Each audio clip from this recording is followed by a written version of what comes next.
Russia's war in Ukraine is now spilling further into Eastern Europe. After Russian drones crossed into Poland and Romania, Warsaw has revived an idea once thought impossible: a NATO-enforced no-fly zone over Ukraine. But would it work? And what are the risks? 3 years ago, Ukraine pleaded for Western allies to close its skies. NATO rejected the request, warning it could escalate into direct war with Russia. But with Moscow now mass-producing long-range drones, Poland's Foreign Minister Radoslaw Sikorski says a no-fly zone should be reconsidered, this time with EU and NATO partners involved. Back in 2022, the concern was Russian fighter jets. Today, the skies are crowded with cheap, mass-produced drones. Ukraine alone faced more than 3,500 drones launched in just the first 2 weeks of September. Defenders say the exhaustion is constant. One Ukrainian helicopter commander admitted, "Nights are exhausting. Our guys are flying almost 24 hours straight." Analysts warn the politics and the math don't add up. To stop swarms of drones, NATO jets would need to fire missiles costing over $1 million each, often against decoys worth a fraction of that. Europe simply doesn't have the stockpiles to sustain such an operation. Former U.S. Ambassador Michael Carpenter put it bluntly, a NATO no-fly zone could turn this from a proxy war into a direct confrontation with Russia.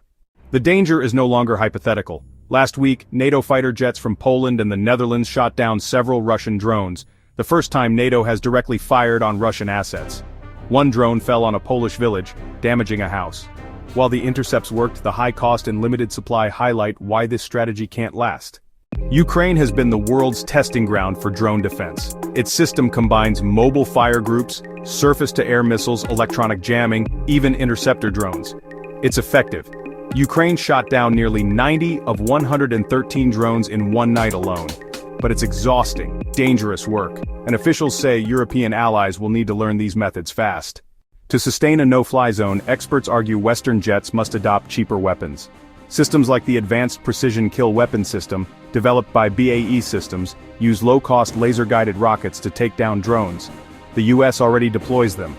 Now engineers are working to integrate them onto European fighter jets. Even with new technology, political will is lacking. Romania, also hit by drone incursions, said it still does not support a no-fly zone. NATO has launched Operation Eastern Sentry, moving British Typhoon jets into Poland, but leaders remain cautious.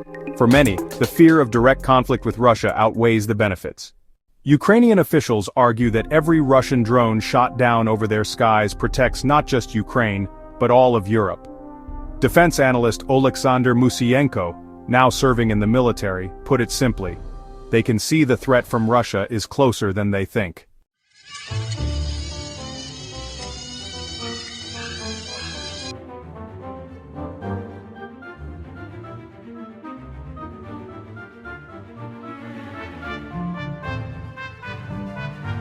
Whether NATO moves forward or holds back, one thing is clear: drone warfare has redefined the battleground. The debate over a no-fly zone is no longer theoretical.